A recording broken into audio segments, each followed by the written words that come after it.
Alright, this is chapter number 16, Development of Organism and Continuity of Life. We were looking into reproduction in humans.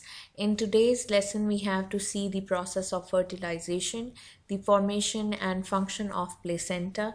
Then we will see the formation of amnion and functions of amniotic fluid. We will also see a small brief detail about the embryo development.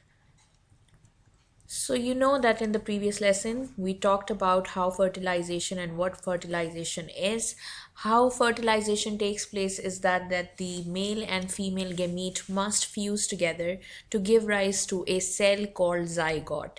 Keep in mind that both the gametes, male gamete that is the sperm and the female gamete that is the egg, are haploid, while when they fuse they generate a nucleus called a zygote, which would be diploid. Keep in mind also that only one sperm can fertilize one egg. At one time, only one sperm will fuse with the female gamete, while the rest of the male gamete will be destroyed or will be discarded. So the sperm reaches the egg.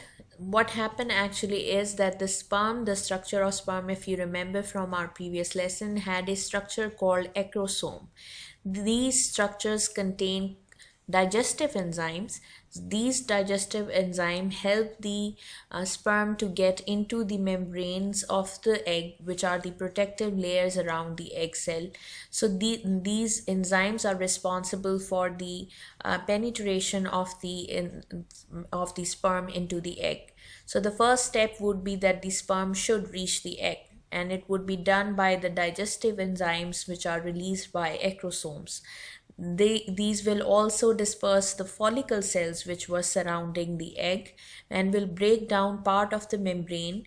This sperm nucleus would enter the egg and will cause changes in the egg membrane so that no more sperm can enter into the egg then.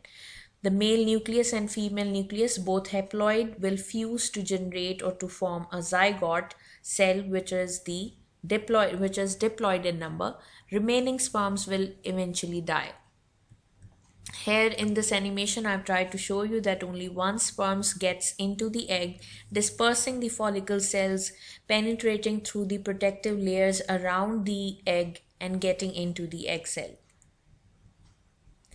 So now we have to see the early development of embryo and implantation. Once the zygote is formed, the next step is the process of mitosis, because of which the zygote cells multiply multiple times and will generate a ball of cells called embryo. So the first step was the formation of the zygote, which divides by mitosis and travel along the oviduct by the movement of cilia. I told you in the previous lesson that how this ball of cell is moving through the oviduct because of the movement of the hair-like structures called cilia, which are present in the oviduct. So once this embryo gets into the uterus, it may take 5 days or may float around for 2 days. This will embed itself or will implant itself onto the spongy lining of the uterus. This process, this ambition or the attachment of the embryo to the uterus wall is called implantation, and that structure which is being now formed is called embryo.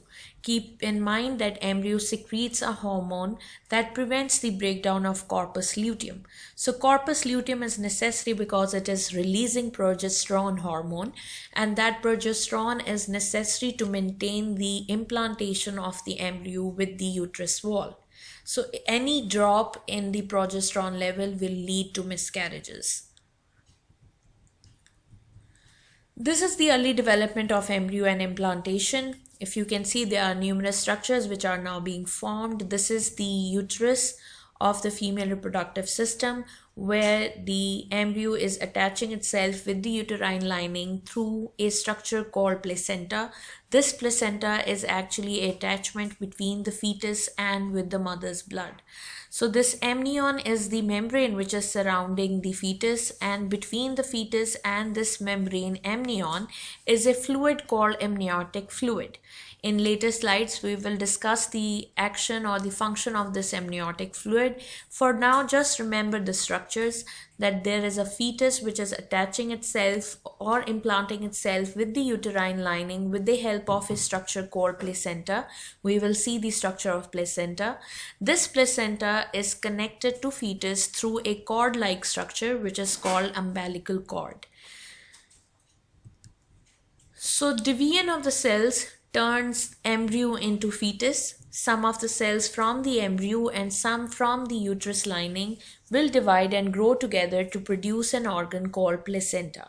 So now we got to know that placenta is a structure which is partially formed by the embryo and partially formed by the uterus lining.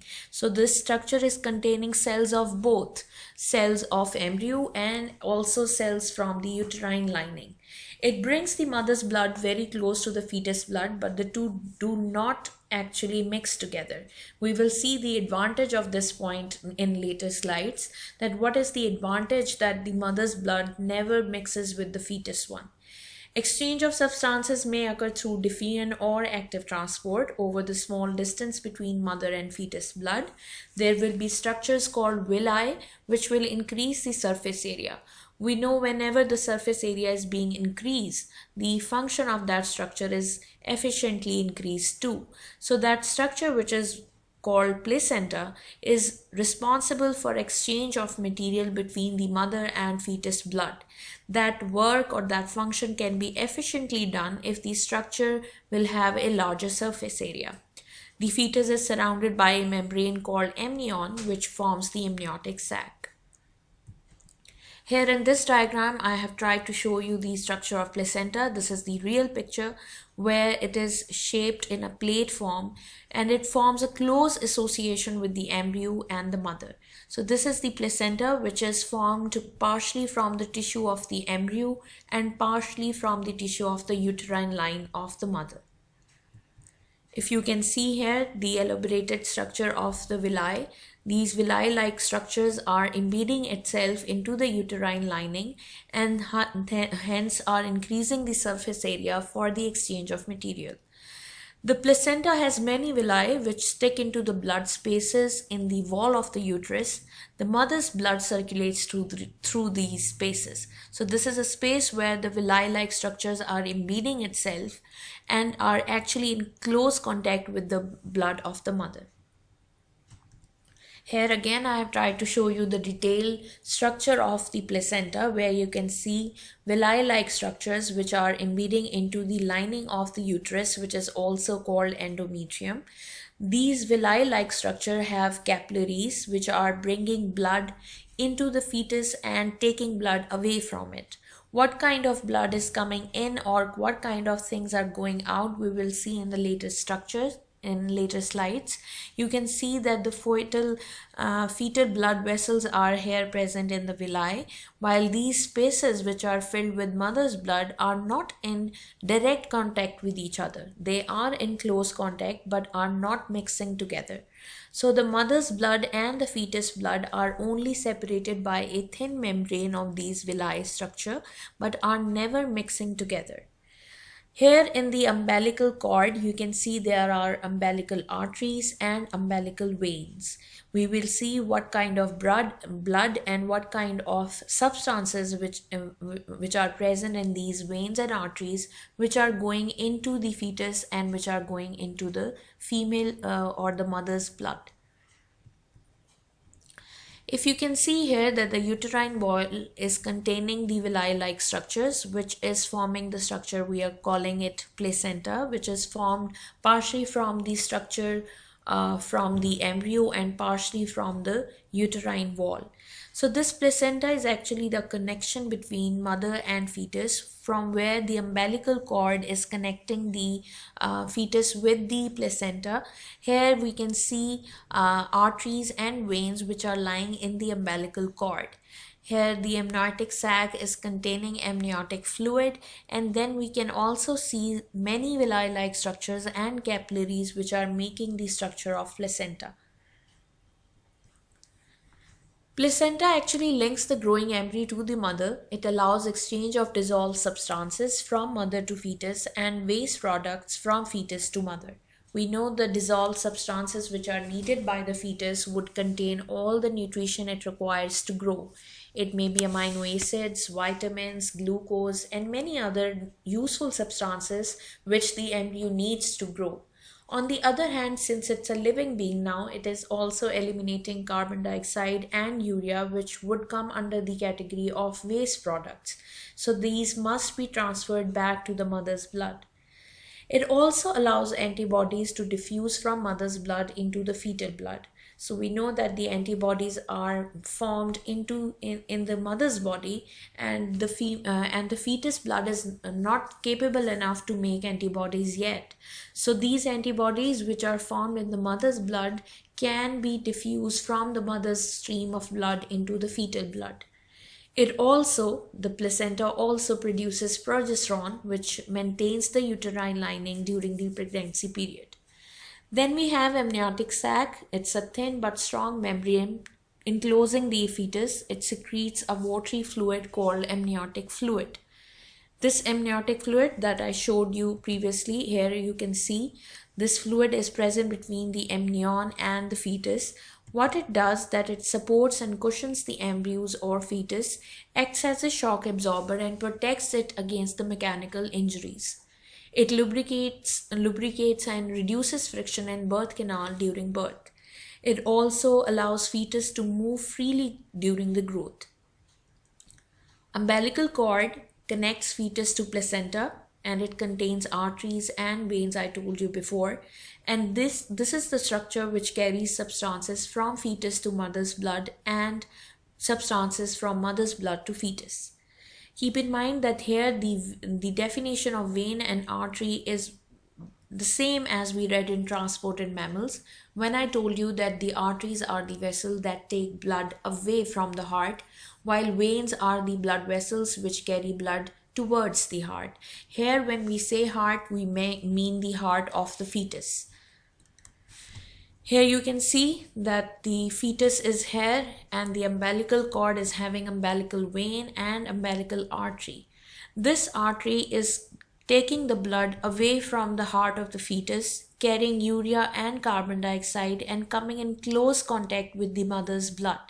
Here the exchange of material will take place through many capillaries in the structure called villi. When the blood would come back into the umbilical vein, we are calling it vein because it is taking the blood towards the heart of the fetus. But keep in mind that unlike other veins except pulmonary vein, this umbilical vein will also be containing oxygenated blood. Along with oxygen, it is also bringing glucose, water, salts, amino acids, vitamins, antibodies, fatty acid and glycerol. So all the useful substances are taken from the mother's blood into the umbilical vein and is given to the fetus, while fetus would take its nutrients and will give off urea and carbon dioxide back to mother's blood through the umbilical artery.